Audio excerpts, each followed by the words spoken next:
God is Dead, What Nietzsche Really Meant, Osho's Insight. Friedrich Nietzsche is perhaps the greatest philosopher the world has ever known, yet he is great in another way that many of his peers overlook. He is an innate mystic. Nietzsche's philosophy reaches far beyond the intellect. It seeps deep into the heart and even touches the very essence of his being. The unfortunate irony of this man is that he was born in the West. As a result, he never encountered any mystical traditions. He possessed profound insights as if they were divinely foretold, yet he remained completely unaware of meditation. His thoughts sometimes carried the depth of a meditative master. At other times, they soared like those of Gautama Buddha, but all of these moments seemed to occur by chance. He knew nothing of the paths to enlightenment, of the journey toward realizing one's true self. This gap created a profound discord within him. Though he dreamed of reaching the stars, his life remained strikingly ordinary, devoid of the essence that meditation brings. Nietzsche's ideas were not the very blood, bone, or marrow of his being. They were beautiful, exquisitely so, yet something was missing, and that missing element was life itself. They were words without breath, without the pulsation of a living heart. But I mention him for a very special reason. He is the only philosopher, whether from the East or the West, who still ponders the pinnacle of human consciousness. Perhaps he never truly experienced that zenith. Indeed, he never lived it. He even entertained the thought of returning to being an ordinary man. That very idea, the notion of descending from the heights to the streets, coming down from the stars to the earth, had never occurred to anyone before. Friedrich Nietzsche bears a certain resemblance to Gautama Buddha, perhaps unconsciously carried over from past lives, and yet he also has something of Zorba.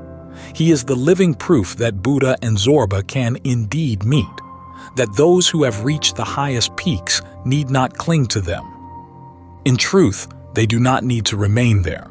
They still owe something to humanity. They still owe something to the earth.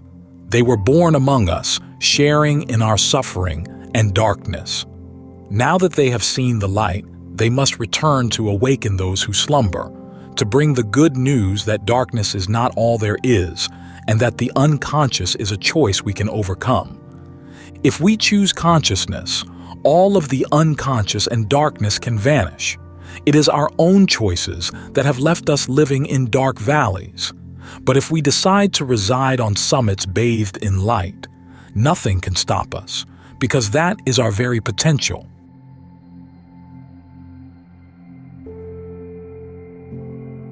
The fate of a genius is to be misunderstood. The fate of a genius is to be misunderstood.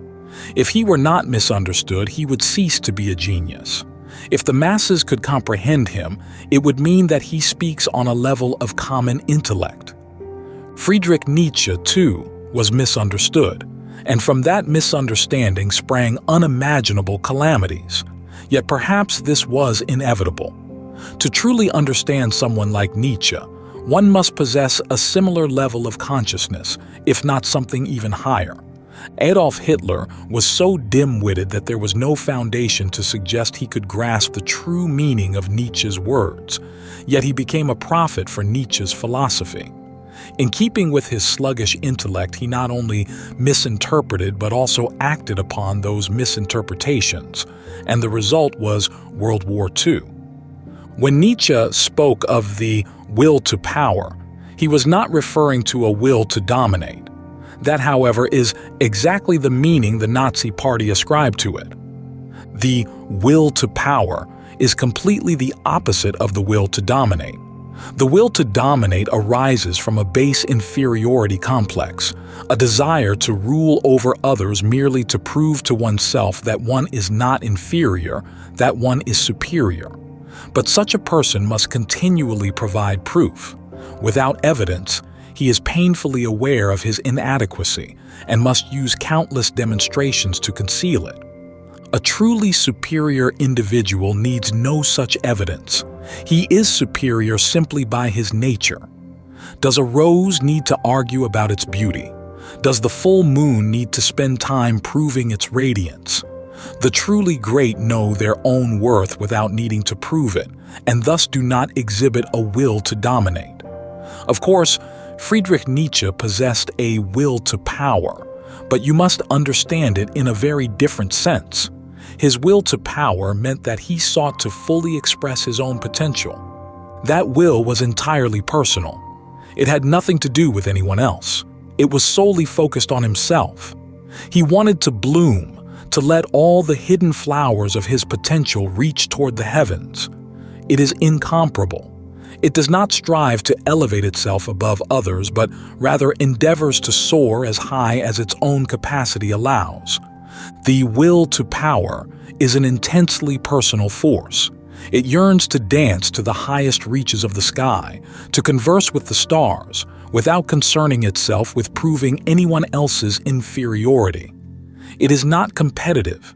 It transcends comparison. Adolf Hitler and the Nazi Party inflicted incalculable damage upon the world because they thwarted the true understanding of Friedrich Nietzsche and the genuine meaning of his words. And this was not an isolated case. In other ideas as well, they perpetrated similar misinterpretations. Truly, it is a sorrowful fate that has befallen no mystic or great poet before Nietzsche. The sufferings of Jesus or the poisoning of Socrates, tragic as they were, do not compare to what happened to Friedrich Nietzsche. He was misunderstood on such a vast scale that Adolf Hitler seized the opportunity to claim the lives of more than 8 million people in the name of Nietzsche and his philosophy. With time, when people forget Adolf Hitler, the Nazi Party, and World War II, Friedrich Nietzsche will once again reflect his true light. He will return.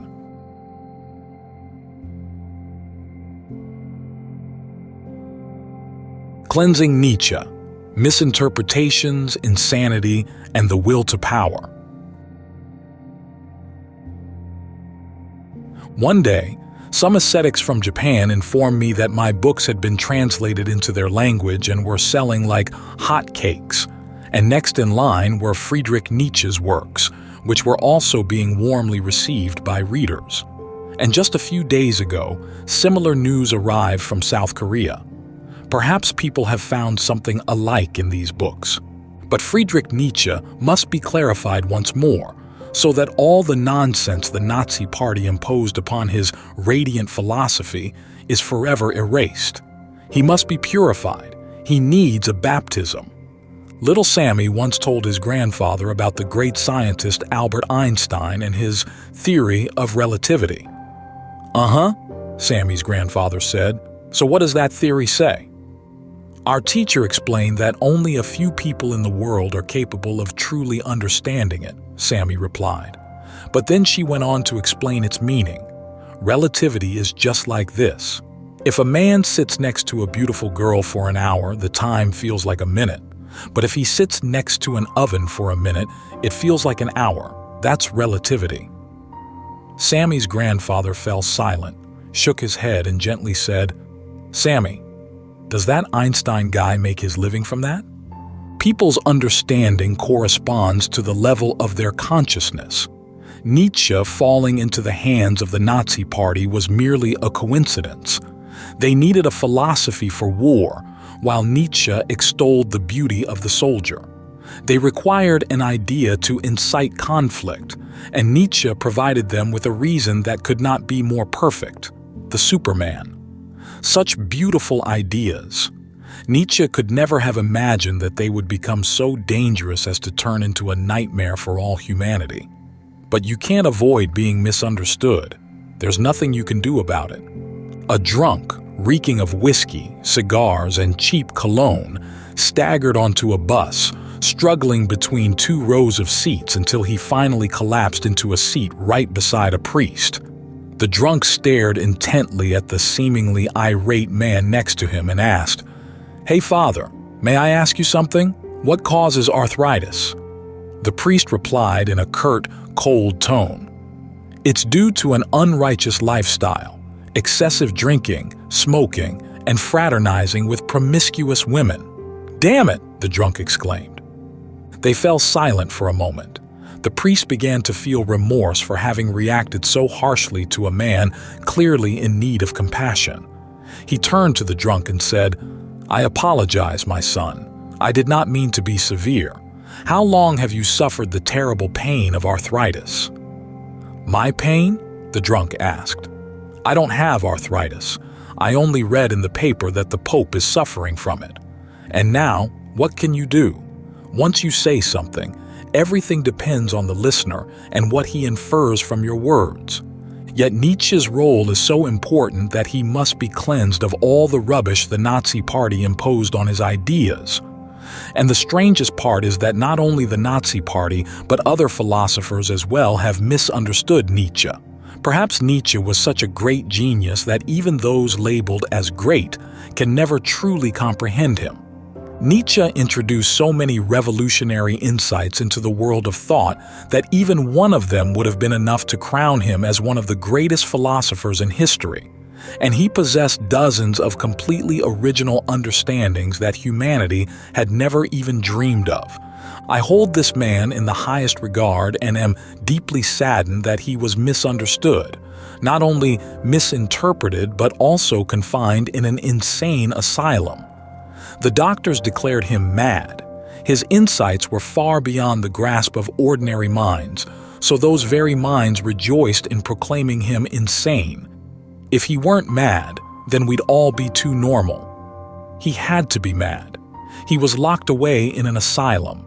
I feel that he was never truly mad. He was simply ahead of his time, and he was too sincere, too genuine. He spoke exactly what he experienced without worrying about politicians, priests, or other mediocre individuals. But these mediocre people were so numerous, and he was so solitary, that they failed to hear that he was not mad. And the proof that Nietzsche was not mad is the final book he wrote while confined in that asylum. The book Nietzsche penned in the asylum is his greatest work, a magnificent testament that a madman could never have written in such a way. That final book is titled The Will to Power. He couldn't get it published because who would publish a book by a madman? He knocked on the doors of many publishers but was rejected, and now everyone agrees that it is his greatest work.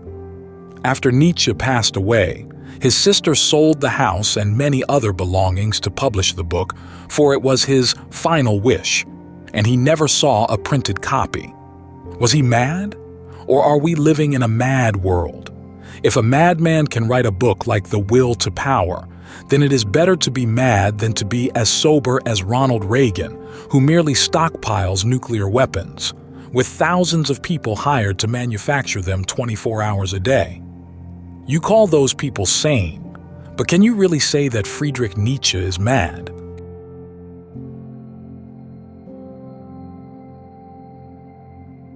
Thuong de chet roy, thuong de ku da het, koning goi moi, phi troi de.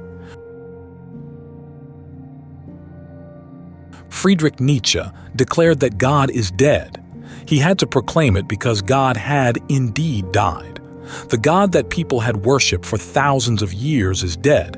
It was never the true God, but rather a creation of the human mind, the God of temples, shrines, churches, the God of the Old Testament, the God of the Vedas. Nietzsche was simply stating a fact. Of course, he was as astonished by it as anyone else. Even he was not entirely ready to accept it. In truth, he spent his entire life struggling to come to terms with it. He tried to convince himself by arguing that God was truly dead, but it was an immense burden for that poor man. Surely it was difficult for others as well. Nietzsche was a man of steel. He was not ordinary. He was truly powerful, but even that proved too much for him. He suffered greatly for being the first to declare it, for pioneers always face great danger. He experienced nervous breakdowns. In his later years, he appeared almost mad. He risked everything for that declaration. Today, God is dead has become almost a cliché. Yet when Nietzsche first used that phrase, it was like an earthquake, a bolt of lightning that shattered all of humanity's illusions. But remember, that is only half the message. The other half has nearly been forgotten. Nietzsche proclaimed, "God is dead," because he wanted to announce the emergence of a new kind of man. He called this new man the man of extraordinary power, or the Superman. He said, if God continues to live in the old way, man cannot ever fully assert himself. Man cannot grow up. Man cannot mature. He will forever remain dependent on the image of the Father. The great Father God is dead. This is one half of Nietzsche's message. The other half is, now it is time to rely on ourselves, to stand up on our own. It is time to mature.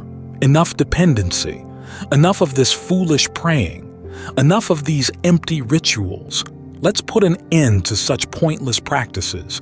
Man has played countless games in the name of God to exploit one another. Nietzsche put a definitive stop to it. The world will never be the same again. Though he suffered much for his declaration, Nietzsche did an enormous service to humanity. He inaugurated a new era.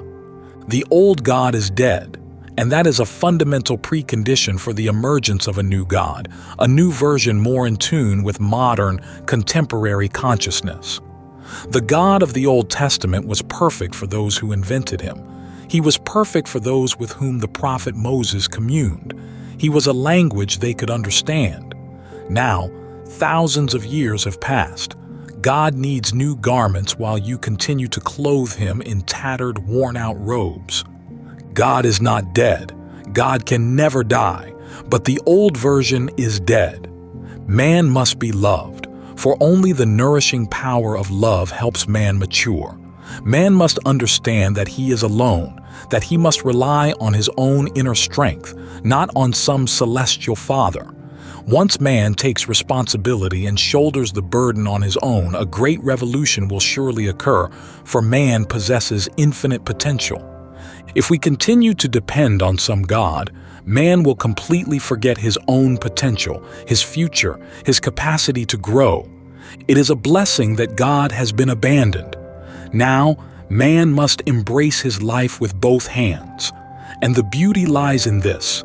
If you become responsible and hold yourself accountable, if you want to proclaim your freedom, you must do so yourself because God is dead. There is no one above you.